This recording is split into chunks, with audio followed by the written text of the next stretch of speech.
निर्मला सीतारमण जी अपनी अर्थव्यवस्था के बारे में सोचिए। मनमोहन सिंह जी जो गए थे तो 60 रुपये बराबर $1 था, आज 83 रुपये बराबर $1 हो गया। सूप बोले तो बोले, छलनी भी बोले, अधकल गगरी छलकत जाए।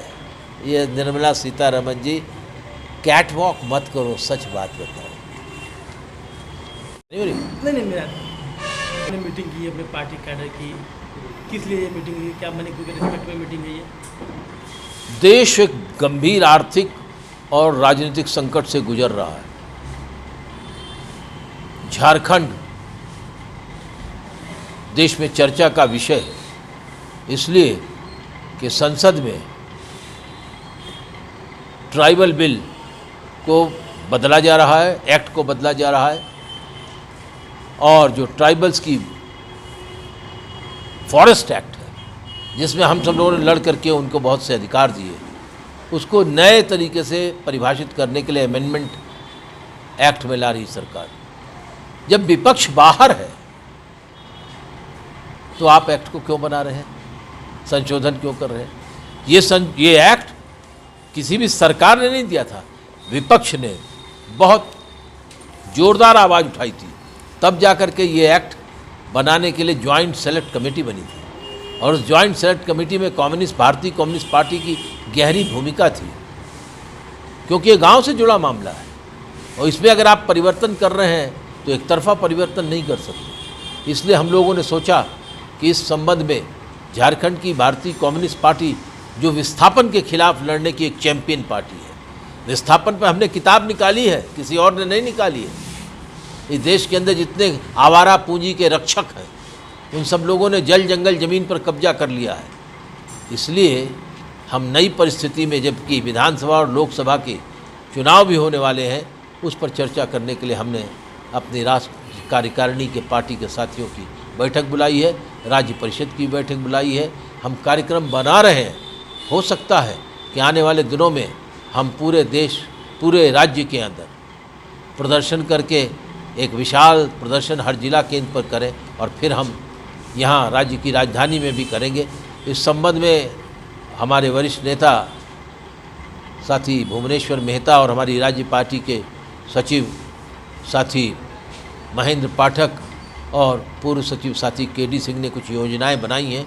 उन योजनाओं पर चर्चा करके हम लोग ये देखेंगे कि इस ट्राइबल बिल को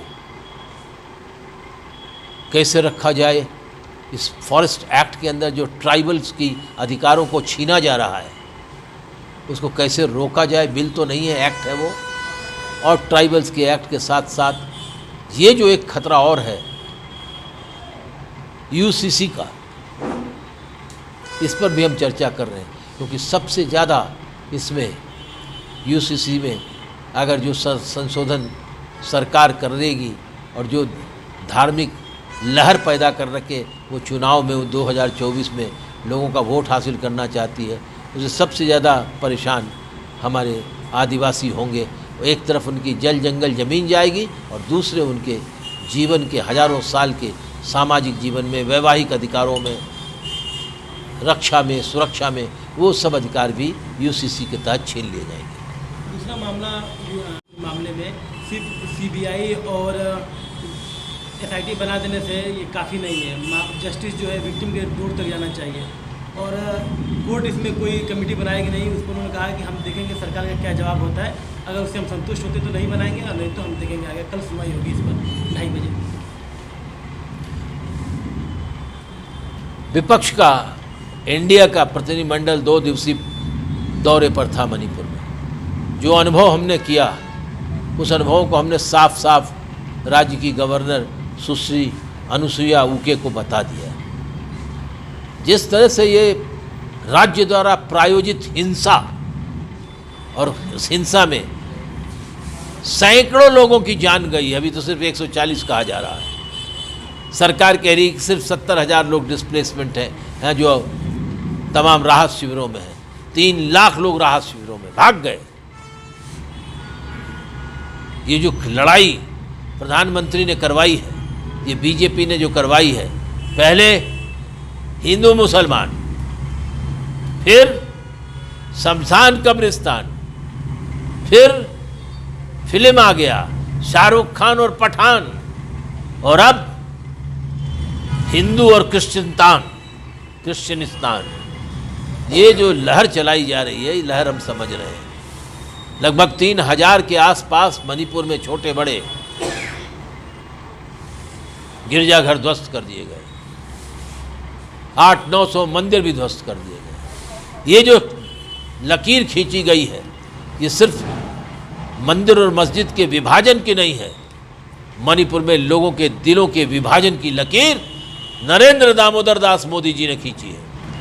इतने छोटी छोटी बातों पर ट्वीट करने वाले 87 दिनों तक खामोश रहे, एक शब्द नहीं बोला। दुनिया की 17 पार्लियामेंट में इस पर चर्चा हो गई, यूनाइटेड नेशन में भी, पार्लियामेंट में, संयुक्त राष्ट्र में भी चर्चा होगी। इसकी चर्चा यूरोपियन पार्लियामेंट में हो गई, और यहां पर अभी यही हो रहा तय कि सीबीआई जांच क्या है? सीबीआई जांच चूं-चूं का मुरब्बा है, किसी चीज को टालने का है।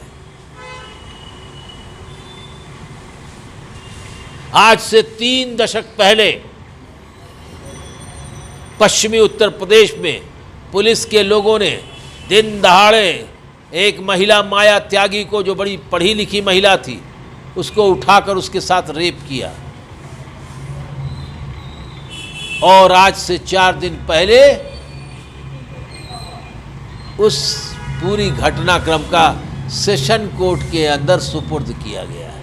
यह है हमारी न्यायिक व्यवस्था। इस सीबीआई की रिपोर्ट कब आएगी? इसलिए मैं कहना चाहता हूं चीफ जस्टिस ऑफ इंडिया से, आप हैं तो विश्वास है, भारत का सुप्रीम कोर्ट है तो विश्वास की धारा है, और भारत का सुप्रीम कोर्ट है तो संविधान के लिए एक पहरेदार है।